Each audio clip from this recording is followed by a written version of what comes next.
Bagaimana jika cara hidup orang Kristen benar-benar membuat seluruh kota menjadi lebih baik? Bagaimana jika tetangga kita bukan hanya mentoleransi keberadaan kita, tapi justru bersukacita karena kita ada?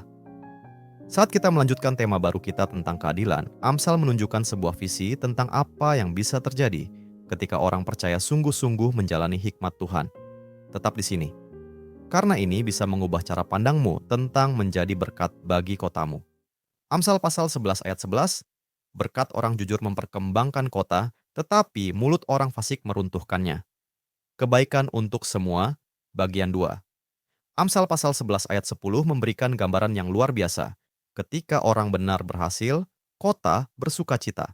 Ini adalah dunia di mana orang percaya begitu berakar dalam keadilan, kemurahan hati, dan kasih karunia, sehingga keberhasilan mereka menjadi kabar baik bagi semua orang.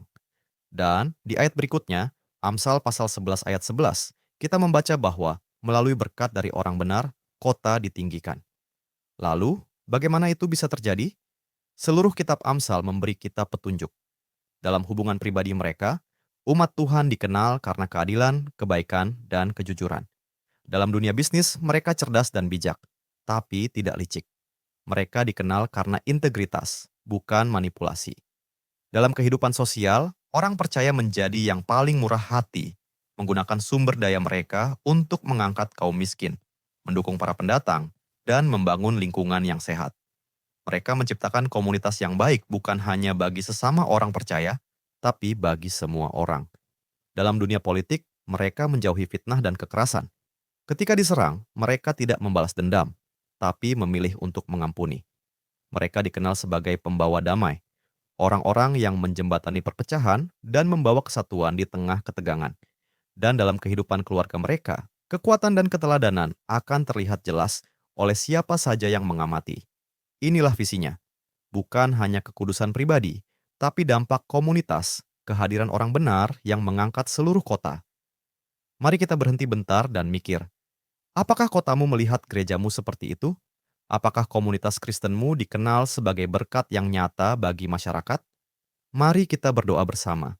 Bapa, putramu berdoa dalam Yohanes pasal 17 ayat 20 sampai ayat 23 agar kasih dan kesatuan gereja menjadi kesaksian bahwa Injil itu benar. Tapi seringkali gereja-gereja kami justru tidak terlihat atau malah memecah belah di tengah kota. Tuhan, bangkitkan gereja-gereja yang hidup dan tindakannya mencerminkan hatimu. Biarlah kehadiran kami menjadi berkat, perbuatan kami menjadi terang, dan kasih kami menjadi kesaksian tentang kebaikan-Mu. Amin. Terima kasih telah bergabung dalam pembelajaran Alkitab hari ini. Jika Anda merasa diberkati melalui firman ini, bagikan kepada keluarga dan teman-teman Anda. Jangan lupa untuk like video ini, tinggalkan komentar, dan subscribe channel kami agar kita dapat terus belajar dan bertumbuh bersama dalam firman Tuhan. Tuhan Yesus memberkati.